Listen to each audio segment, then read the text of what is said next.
Welcome back to the program, everyone. So let's get some sort of insight as to what exactly played out yesterday at the National Assembly. Honorable Clement Jimbo is a member representing Abak Etimepo Ika Federal Constituency at the House of Representatives. He joins us live on the program this morning. Honorable Jimbo, thank you so much for agreeing to talk to us, especially at this very short notice. What was that Rowdy session all about yesterday? We understand you and your colleagues trying to invite Mr. President to speak about issues around the budget, but Nigerians are also criticizing you as well and your colleagues that perhaps it's because it's all about constituency projects and funding. Okay, thank you so very much for having me this morning. Yes, yesterday, just like you must have watched, we had a Rowdy session yesterday during plenary. And that is normal in a parliamentary setting just like Nigeria. And it was pursuant to the fact that my colleague and my brother, Honorable Mascot, came under motion of urgent public importance and moved the motion. And of course, based on the rules of the House, a matter of urgent public importance must be first discussed with the presiding officer, either the speaker or the deputy speaker or whoever presides on the plenary that day. And the presiding officer must agree to the terms written or contained in your matter of urgent public importance. And the presiding officer gives you an opportunity when the time comes to stand up and present your matter. And in presenting the matter, you must be cautious to read word by word, verbatim, what you have documented, and that is also before the presiding officer.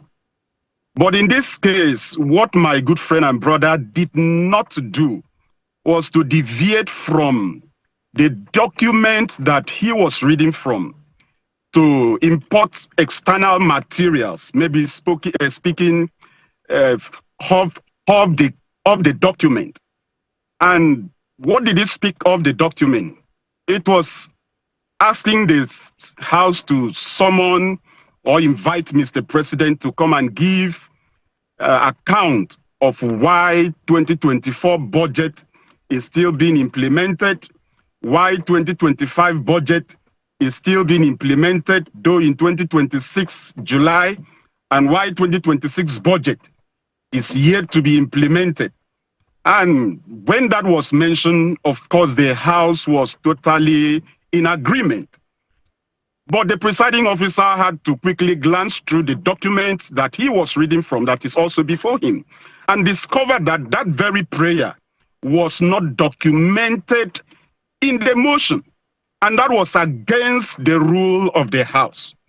So at that point, all of us that were initially in agreement with what he demanded that Mr. President should be invited, all of a sudden had to make a U-turn.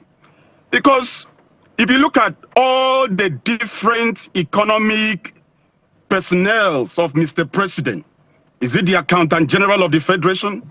Is it the Minister for Finance, the Minister for Budget? We have invited all of them. They have equally interfaced with all of us, and they've given us the awards.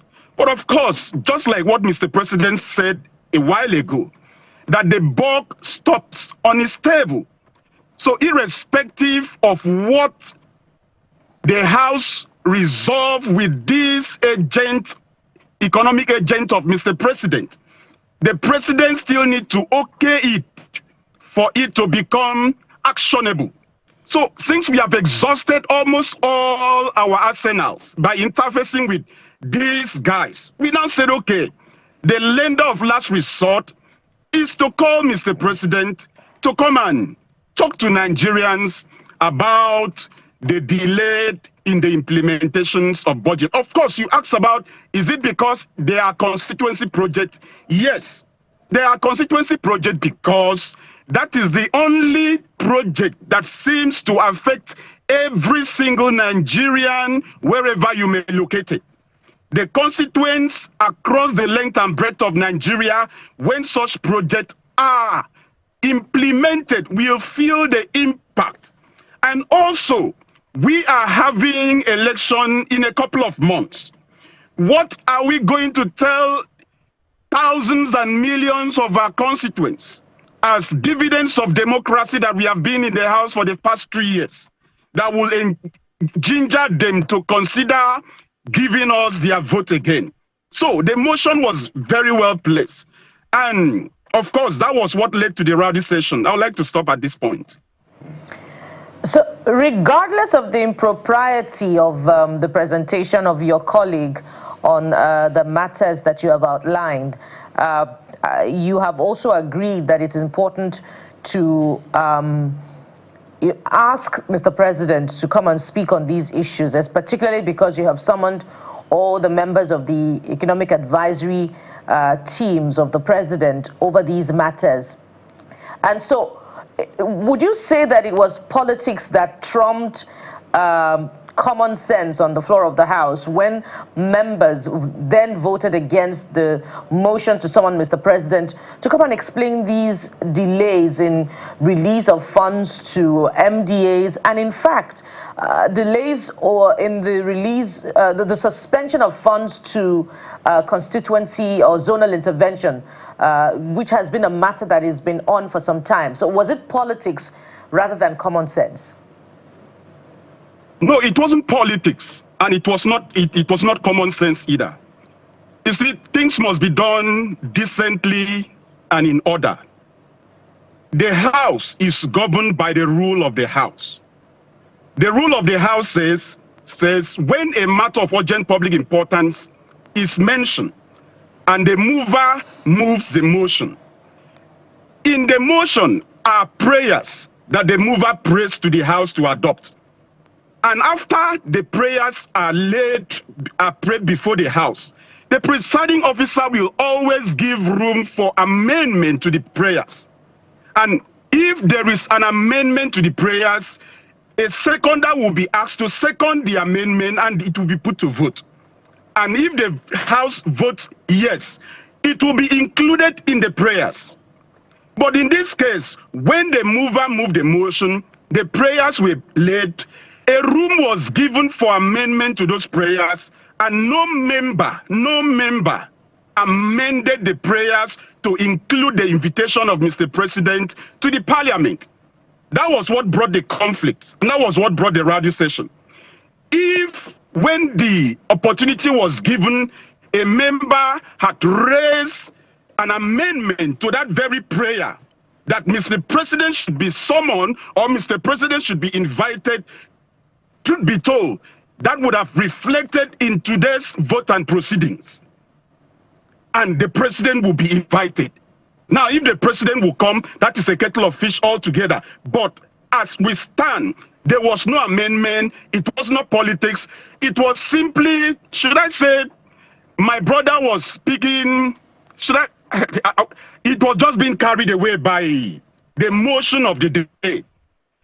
So, it was not politics and it was not common sense at all. We are a house that is guided by rules, and that rules must be followed at all times. Honorable, maybe we'll come back again to this particular Rowdy session, because I can see a couple of your colleagues during that Rowdy session. But let's move on to what had played out in national policy that has to do with the quote-unquote fictitious agency of government. Right now, there are two things happening at the same time. On one hand, the case is in court. Then there is an investigation that has been instituted or ordered by Mr. President via the ICPC to find out what exactly played out, and he's worried about how this could happen under his government. But fingers are also pointed at the National Assembly, because you have the power of the purse. You can decide whether you sign off on anything or you leave it, and you have supervisory powers, or known as oversight powers, which is part of your tripartite responsibility. Now, what is very disturbing about this very agency led by Prince Adeyemi is not just that it's an agency under, say, a ministry somewhere. It's an agency under the presidency. So I don't know who oversights that, But how did all of you at the National Assembly, including the Deputy Speaker who had engaged this gentleman during a courtesy visit and said yesterday he was a victim. He said he had a suspicion, but he hosted them nonetheless. So from the Speaker to the Senate President, so let me stay with you since it's the House of Reps. How can the entire chamber, bicameral chamber of the National Assembly miss something like this if the executive missed it? Because you're like the last resort in this sense. Okay, thank you very much. Of course, the Presidential Foreign Intervention Promotion Council, whom even the presidency has denounced and said it is a fictitious agency, is everywhere. And yes, you said the buck stops on our table. We are the lender of last resort. I seem to disagree. We are just an arm of government. The executive is there, judiciary is there. So none of us have superiority over any other. We are simply operating because we are all Nigerians and we are doing separate functions. Yes, the agency, or should I say the committee of the House, that is saddled with the responsibility or that interface with this very agency during budget defense is the Committee on Treaty. That is where the agency normally goes to defend its budget. Now, don't also forget that budget presentation to the National Assembly, the joint session of National Assembly, is the exclusive right of the executive. So what the executive brings to the joint session of National Assembly primarily is the basis on which we work. And there are agencies of government. Of course, if you look at the current envelope system of our budget implementation, where the Ministry of Budget writes a particular amount to all the MDS and said you must not exceed this. And there is equally an express, maybe directive from the executive. This is what the executive wants. You have minimal interference on how you play around with these figures. The House, the 10th National Assembly, especially the House of Reps, is the house of the people. It's an open house. It's a house that anybody, when I say anybody, I mean anybody that has anything to do with either the Deputy Speaker, the Speaker, or the members of the Parliament can write to, interface. And of course, you'll be given attention and a listening ear to engage. Just like the Deputy Speaker highlighted, that they wrote to him.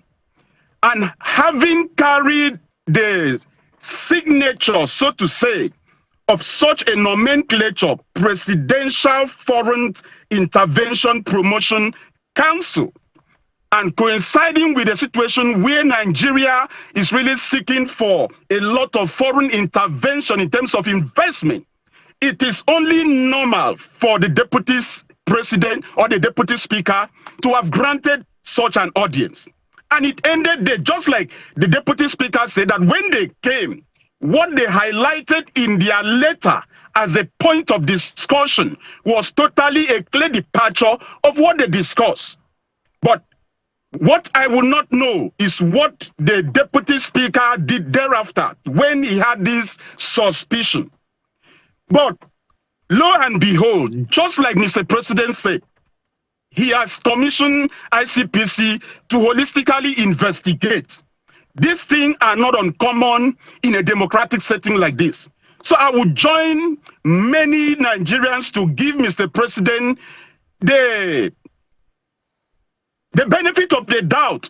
Let ICPC, which I have immense confidence in, come out with their resolution. Within 30 days, every single Nigerian will know the status and who is involved. Because as a member of the Parliament, nobody can convince me otherwise that this guy, this young guy that has been termed a con artist, was working independently. He has a network of many other people that are in government that are enabling him to midwife and go through seamlessly all this chain of command, having the guts to initiate the process of opening an account with the central bank, writing to the office of the head of civil service and request for staff, and it was granted, having the effrontery to write to the Senate and the House, and the presidency equally included such a name in the budget proposal that they sent to National Assembly. Obviously, he was not working alone, and that is what Nigerians really want to know. I am equally eager to know how he was able to navigate all these tedious processes successfully, though, to this point. Honorable Jimbo, rather. I mean, I'm happy that you've had to, make your points as clear as possible, even though many Nigerians will still point fingers at you and your colleagues, because the Nigerians are also wondering, because that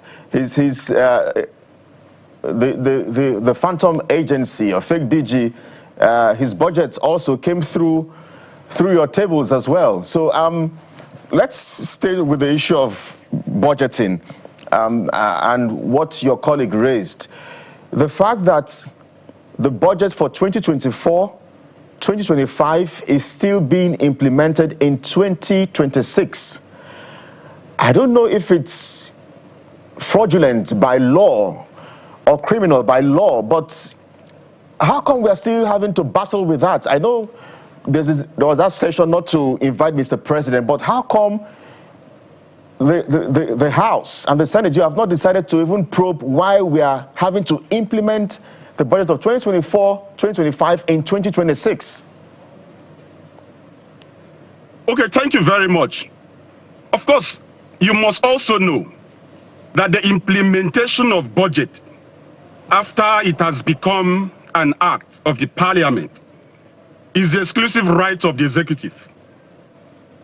They have the right to implement the budget, partially implement the budget, or holistically give reason why some certain things in the budget should not or must not be implemented. And all this is tied to the fact that there must be availability of funds. That is why it is called a budget. So that we pass a budget and it is not being implemented the way it should be, obviously, if you ask me, means that it is either there is paucity of funds, shortfall in the expectations of funds from the revenue generating agencies of government, or the executive simply does not see such items in the budget as a priority. That is the more reason that motion, if it was properly carried in the House, the president would have been invited. Possibly, if he chooses to come, he would have come. And we would have heard from Mr. President exactly what happened. But that is it. Our own responsibility is to make the budget a law, which we did, and on time. The responsibility of implementing the budget is that of the executive. Now you ask a question whether non-implementation of budget infringes the law. To some extent, I would tell you yes, because there are critical items in the budget that must be implemented. For example, the recurrent expenditure of government is a must that it must be implemented. And what we are talking about here only affects the capital expenditure of government. The 2024 budget in question, the recurrent expenditure is 100%. The 2025 recurrent expenditure in the budget is 100%. As we speak, even the 2026 recurrent expenditure in the 2026 budget is implemented as at this moment because all our civil servants are receiving their salaries. The overhead responsibility of each of the MDAs are being carried out. It is only the capital component of the budget that seems to suffer this blow. And like I said, it is exclusive right of the executive either to implement 100% the capital component of the budget or as they so desire. And it is the duty of the legislative arm of government to also implement the principle of checks and balances, to compel the executive to answer questions as to the reasons for the delay in the capital component of the budget of any year, which is important for the survival of many sectors of our national life. The implications of the delay in the implementation of capital component of the budget has been seen in the many losses recorded in the security sector. For instance, we've lost quite a number of generals. That's another kettle of fish entirely, but I just thought it important to point that particular bit of it out. And I wonder if you also think that we should excuse Mr. President on that particular matter as well. But I'm quite compelled to return to the matter of the alleged fake Presidential Foreign Intervention Council, for which you say that you're quite confident that the ICPC will carry out its duty, and we should give Mr. President the benefit of the doubt. But this is a matter where this particular agency has a line item in the 2026 budget and has in fact been operating for about 3 years, according to report, and couldn't have been doing that without certain allocations. And to that effect, I'd like to ask which standing committee is oversighting this particular agency, and how did it escape the notice of the standing committee that they were operating with fake letters of appointment allocated to this Director General of this agency, and the agency by itself, it's false. So how did it escape the notice? And then his appointment as well, how come there was no scrutiny for his appointment? I believe the House of Representatives and indeed the entire National Assembly should have answers to this question. Okay, yes, we have answers, but we don't have all the answers. Number one, the National Assembly does not make such appointment. It's exclusive right of the presidency and possibly Mr. President based on recommendations. So that is why the investigation will reveal so many things. Who recommended this person in the first place? And the Ministry of Budget and National Planning will equally have a key responsibility to play. They are in charge of issuing budget ceilings and budget envelopes to all the MDAs. At what point did the ministry interface with this fictitious agency? Now, in the Parliament, of course, the law of the act of establishing an act is very clear. An act can be established based on the processes that is enunciated in the Constitution from the Parliament. And of course, the presidency can equally give a directive on why a particular agency should be created, maybe under a ministry, and they will function, pending when the act is ratified by the National Assembly. So the investigation is going to reveal all this. Like I said, this guy obviously was not working alone. He has a network of so many people in government that help him navigate through all these troubled waters to get to where he is. And in a platform like when the matter started, I said this was a national embarrassment. And it's still a national embarrassment. And that is why I will be very happy to see the end and all the people involved in this national embarrassment brought to book. The National Assembly has done its bit. In the process of interfacing with agency during budget defense, we do not have the ample time. I must emphasize that. We do not have the ample time because even the executive, many a times, they fail in complying with Section 11, subsection 1B of the Fiscal Responsibility Act that says a budget proposal must be presented to the joint session of National Assembly at least 4 months before the commencement of another budget cycle. That provision was put in there deliberately so that within 3 months, the National Assembly is versed with time to properly scrutinize every agency that appears before its committee in terms of how did you come about to become an agency? Was it through the act of the Parliament? Was it through the presidential order? even if you are an act of the parliament, does the act specifically mandate you to have a budgetary provision appropriated by the National Assembly? If we have the time, these are questions, these are probes, these are research that we will conduct on all the MDAs that appear before the National Assembly, especially during budget defense. Then we will completely know the status of this agency. Number one, is it an establishment act that brought you to life? Second, does the Establishment Act qualifies you to draw from the budget of the Federation? Because those are two similar things. All right. I can tell you right now, there are so many agencies of government that have been established by the Parliament that do not have the right to draw from the budget of the federal government. All right. Well, we have to leave it here, Honorable Jimbo. I'm glad that you've had to lay out these arguments the way you have laid them out.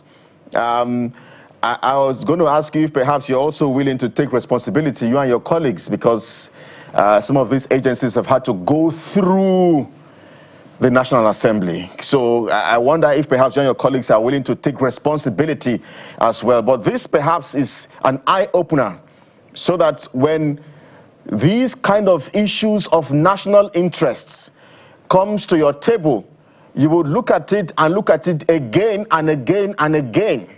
Not from the eyes of party politics or from whoever is involved, but from the lens of the interest of the millions of Nigerians. Well, thank you indeed again for your time on the program. The notice was short, but yet you agreed to talk to us this morning.